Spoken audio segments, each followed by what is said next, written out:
साथियों, जैसा कि आप सभी जानते हैं कि हमारी ये आज एक अंतिम कक्षा होने जा रही है इस चैनल पर। और हमारा एक टॉपिक चल रहा था राजनीति विज्ञान, जिसका भाग 2 लेकर मैं आपके सामने हाजिर हूँ। अंतिम कक्षा इसलिए क्योंकि इस कक्षा के बाद शायद कोई और कक्षा न आ पाए, क्योंकि आपका रिस्पॉन्स जिस हिसाब से मुझे मिला है उस हिसाब से नहीं, मुझे ये रिस्पॉन्स ठीक नहीं लगा। चलिए शुरू करते हैं। तो कल हमने विधायिका कर लिया था, लेजिस्लेचर हमने कर लिया था। अगला है कार्यपालिका। ठीक है साथियों, तो कार्यपालिका की अगर मैं चर्चा करूं तो कार्यपालिका को अंग्रेजी में एग्जीक्यूटिव कहा जाता है। ठीक है, मैं समझ पा रहा हूं कि आप सभी को समझ में आ गया होगा। शासन का ये दूसरा अंग होता है। इसका आशय होता है व्यक्तियों का ऐसा समूह, एक व्यक्ति या व्यक्तियों का ऐसा समूह जो विधायिका के द्वारा बनाए गए कानूनों को लागू करते हैं। ठीक है, इसका काम होता है कानून लागू करना। ठीक है, चलिए इसके अलावा देखिए, उन कानूनों के जो विधायिका कानून लागू कर देती है या विधायिका जो कानून बना देती है उसको लागू करना, अर्थात उसके अनुसार शासन चलाने की जो प्रक्रिया है वो कार्यपालिका करती है। ठीक है, जैसे मैंने आपको बताया, जिस प्रकार मैं कह सकता हूँ एक मंत्रिमंडल, ठीक है, एक मंत्रिमंडल होता है, एक मंत्री परिषद होता है, एक ग्राम सभा होती है। ठीक है, जैसे सरपंच व उसके जो उसके साथी होते हैं उसको ग्राम सभा में शामिल कर लिया जाता है, जैसे वार्ड पंच, सरपंच, उप सरपंच वगैरह। ठीक है, चलिए देखिए, कार्यपालिका दो प्रकार की होती है। ठीक है, पहली जो कार्यपालिका होती है वो होती है राजनीतिक कार्यपालिका, और जो दूसरी कार्यपालिका होती है वो होती है स्थायी कार्यपालिका। ठीक है साथियों, अब ये जो राजनीतिक कार्यपालिका जो होती है वो होती क्या है? राजनीतिक कार्यपालिका, देखिए ये कार्यपालिका का सर्वोच्च स्तर होती है जिसमें जनता निश्चित अवधि के लिए, जैसे कि जिसमें अवधि निश्चित हो। ठीक है, अवधि निश्चित होती है, प्लस में जनता द्वारा चुने जाते हैं प्रत्यक्ष या अप्रत्यक्ष रूप से। ठीक है, कि जनता द्वारा प्रत्यक्ष रूप से भी चुने जा सकते हैं या ये अप्रत्यक्ष रूप से, ठीक है, अप्रत्यक्ष रूप से भी चुने जा सकते हैं। देखिए अप्रत्यक्ष रूप से चुनना क्या मतलब होता है? इस अप्रत्यक्ष रूप से चुनने का, देखिए जैसे जनता ने कोई प्रतिनिधि को चुन लिया, ठीक है, प्रत्यक्ष रूप से, जैसे मैं कह सकता हूँ कि जनता ने एक विधायक को चुन लिया। ठीक है, चुन लिया, लेकिन अब क्या होगा कि वो जो विधायकों का एक समूह होगा वो किसी व्यक्ति को चुन लेते हैं अपने में से बहुमत के आधार पर। ठीक है, स्वयं जैसे एक दल होता है वो बहुमत के आधार पर, जैसे कि कोई व्यक्ति होता है जिसको कह देते हैं कि हाँ हम आपको अपना नेता मानते हैं, हम आपको अपना अध्यक्ष मानते हैं, ऐसा। ठीक है, तो वो अप्रत्यक्ष होता है, यानी कि प्रत्यक्ष रूप से जनता नहीं होती वो, लेकिन जनता के प्रतिनिधि चुन लेते हैं उस चीज़ को। ठीक है, ये अप्रत्यक्ष रूप से होता है। उदाहरण इसका अगर मैं कहूँ तो भारत में केंद्रीय मंत्रिमंडल या अमेरिका में राष्ट्रपति। ठीक है, जो अमेरिका है आपका। अब दूसरा स्थायी मंत्री कार्यपालिका, उस स्थायी कार्यपालिका में क्या होता है? उच्च पदाधिकारी, उच्च पदाधिकारी। ठीक है साथियों, देखिए ये उच्च पदाधिकारी क्या होते हैं? ये अधिकारी तंत्र जो हमारा देश में जो फैला हुआ है उसके भाग होते हैं, यानी कि किसी न किसी फील्ड के ये अधिकारी होते हैं। जैसे मैं कह सकता हूँ IAS, IPS, ठीक है, या जैसे RAS है राजस्थान में, ठीक है, RPS है। वैसे RPS और IPS को इसमें शायद शामिल कम किया जाता है, लेकिन RAS, IAS इनको शामिल ज़्यादा किया जाता है। RES जैसे है, IES है, इस प्रकार। ठीक है, जैसे एक अधिकारी होता है CEO, चीफ एग्जीक्यूटिव ऑफिसर, इस प्रकार। ठीक है, चलिए अब देखिए इस प्रकार से, अब जो राजनीतिक कार्यपालिका है उसमें एक अध्यक्षीय कार्यपालिका होती है, ठीक है, एक संसदीय कार्यपालिका होती है, दोहरी कार्यपालिका होती है और एक बहुल कार्यपालिका होती है। इनमें ज़्यादा डीपली हमने जाने की ज़रूरत नहीं है, ठीक है। अब आगे जो तीसरा भाग है वो है आपका न्यायपालिका। कौन सा भाग है? न्यायपालिका। देखिए ये कक्षा सिर्फ न्यायपालिका, जैसे मैं इसको कानूनों जो हमारा अंग है शासन के, यहाँ तक करवा के और इस कक्षा को मैं ऑफ कर दूंगा आज। बहुत ज़्यादा लंबी कक्षा नहीं होने वाली है, छोटी कक्षा है, तो थोड़ा सा आप इसको पूरा देखें, ठीक है। न्यायपालिका को जुडिशरी कहा जाता है, जुडिशरी, ठीक है। अब ये जुडिशरी होती क्या है? देखिए हमने विधायिका या व्यवस्थापिका के द्वारा कानून बना दिए, ठीक है, ओके सर बना दिए। हमने कार्यपालिका के द्वारा उन कानूनों को लागू कर दिया, ठीक है सर, 2/3 बहुमत से कानूनों को पारित कर दिया, लागू कर दिया, ठीक है। अब उन कानूनों की क्या होगी कि संविधान, हमारी जो देश की एक सर्वोच्च इकाई होती है संविधान, जो सर्वोच्च नियमावली है उसे संविधान कहा जाता है, जिस पर एक देश का शासन टिका होता है, ठीक है।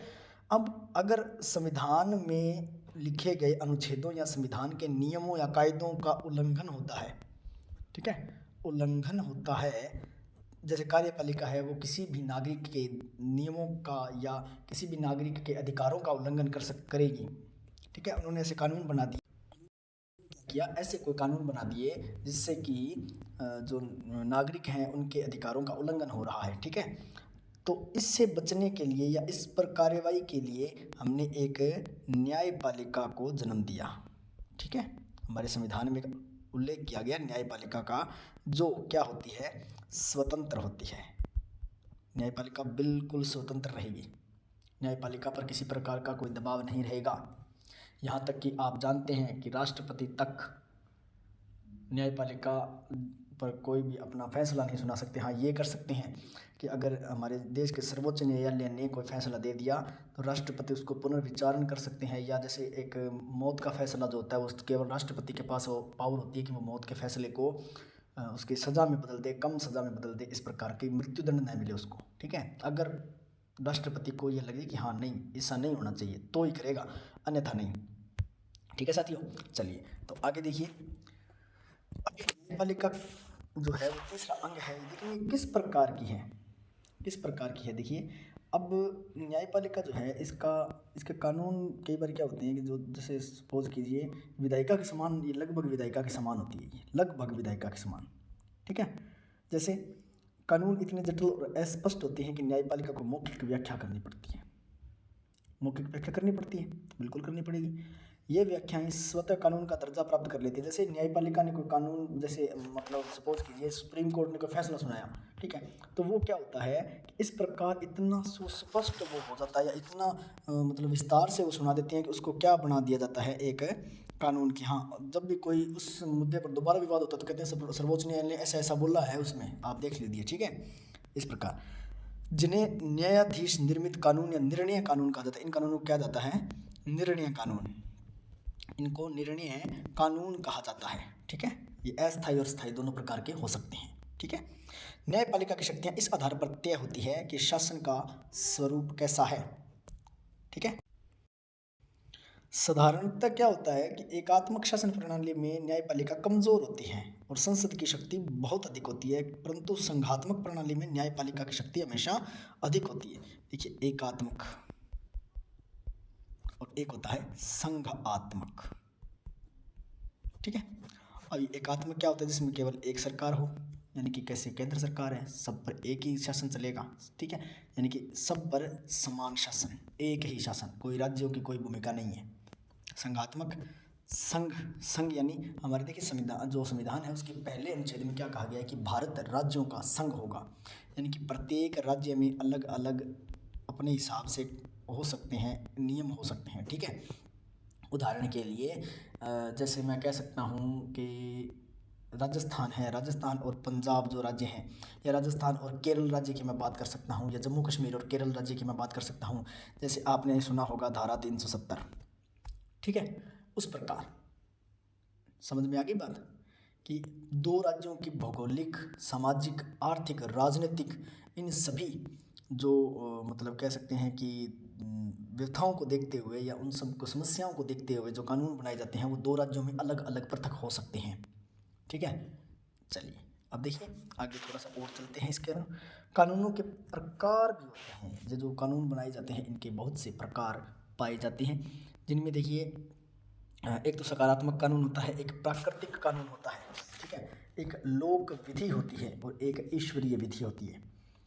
मैं इनको समझा देता हूँ, वैसे ही आपको लिखने की ज़रूरत पड़ेगी, अगर लिखना हो तो देख लीजिए, क्योंकि ये कभी पेपर में या ऐसे कोई पूछा नहीं जाता ज़्यादातर।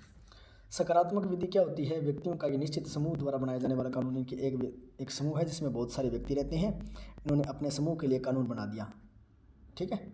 वो जैसे अपने कह सकते हैं कि जो संसद में कानून पारित होते हैं, ठीक है, संसद वाले कानून जो होते हैं वो सकारात्मक विधि कानून होते हैं, ठीक है। प्राकृतिक या नैसर्गिक कानून, जो कानून प्रकृति ने निर्मित किए हैं, ठीक है, प्रकृति के द्वारा, जैसे जीवन जीने का अधिकार, बस सांस लेने का अधिकार, वो प्रकृति ने निर्मित किए। सांस लेने का अधिकार, जीवन जीने का अधिकार, ये सब प्राकृतिक अधिकार होते हैं, ठीक है। अगला है लोक विधि। लोक विधि क्या होती है? लोक विधि उन कानूनों को कहा जाता है जो लंबे समय से समाज में चली आ रही परंपराओं पर आधारित होते हैं, ठीक है। और जब इन परंपराओं का महत्व बहुत ज़्यादा बढ़ जाता है तब इनको कानून बना दिया जाता है, जिसे लोक विधि कहते हैं, ठीक है। चलिए अब आगे देखिए ईश्वरीय विधि। अब देखिए वे कानून जो धर्म ग्रंथों के आधार पर बनाए जाते हैं, धर्म ग्रंथों के नियमों के आधार पर जो कानून बनाए जाते हैं उन्हें ईश्वरीय विधि कहा जाता है, ठीक है। चलिए प्राकृतिक न्याय की अवधारणा जो है वो प्राकृतिक न्याय एक गतिशील अवधारणा है। इसका अर्थ है कि पूर्णतः जब तक सुनिश्चित न होकर समय के साथ बदलने वाली अवधारणा है, ठीक है। इसका अर्थ है कि पूर्णतः सुनिश्चित न होकर समय के साथ बदलने वाली अवधारणा है, इसलिए प्राकृतिक न्याय एक गतिशील अवधारणा है। आधुनिक काल में व्यक्ति का महत्व बढ़ गया है, न्याय प्रणाली काफ़ी पारदर्शी हो गई है, यानी कि न्याय प्रणाली बहुत ही सरल हो गई है, ठीक है। और इस पारदर्शिता के प्राकृतिक न्याय के सिद्धांत में यह पारदर्शिता दिखाई देती है, ठीक है। जैसे अभियुक्त को निर्णय से पूर्व अपना पक्ष रखने का अवसर मिलेगा, प्राकृतिक न्याय है। जैसे कोई भी न्यायाधीश है वो फैसला सुनाने से पहले दोनों पक्षों को ध्यान से सुनेगा। न्यायाधीश को निर्णय करने की प्रक्रिया में अपने व्यक्तिगत विचारों, आदर्शों, पूर्वाग्रहों को देखना पड़ेगा पहले, ठीक है, कि न्यायाधीश जो है वो व्यक्तिगत विचार जो है उसको शामिल नहीं कर सकता। पहली चीज़, अगर उसके सामने, जैसे मान के चलिए मैं न्यायपालिका की बात कर रहा हूँ यहाँ पे, जैसे एक न्यायाधीश है यहाँ बैठा है, ठीक है, और इसके सामने ये व्यक्ति है, इसने कत्ल कर दिया है, न्यायाधीश को पता है इसने कत्ल किया है, लेकिन इसके खिलाफ कोई सबूत नहीं है, तो न्यायाधीश को इसको छोड़ना पड़ेगा। ये नहीं है कि ना भाई मैंने देखा था इसने खून किया है, ये शक्ल से जैसे वो लग रहा है नहीं किया, ऐसा नहीं हो सकता, ठीक है।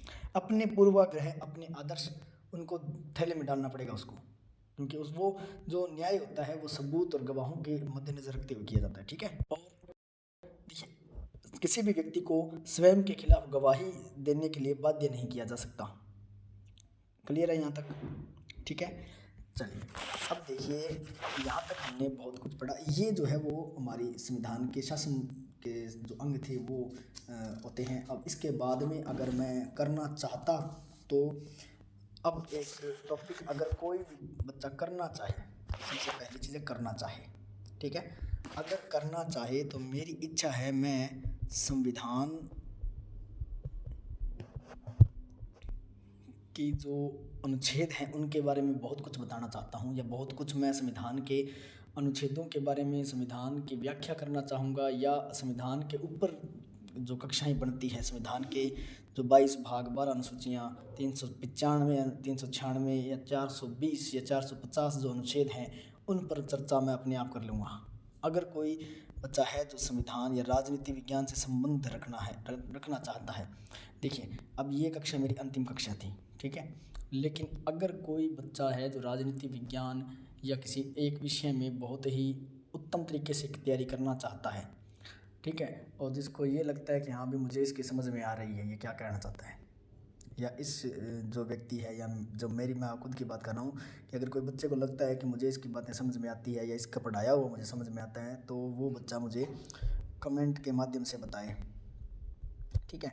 अब ये अंतिम कक्षा मैंने इसलिए बोली क्योंकि न तो देखिए बहुत मेहनत लगती है कक्षा बनाने में, लेकिन आप में से क्या होता है, जैसे मैंने कल एक वीडियो देखी थी, उसमें एक दिन पूरा बीत गया और व्यू आए 34, टोटल ही 34 लोगों ने देखा, इसलिए कोई वीडियो बनाई जाती है?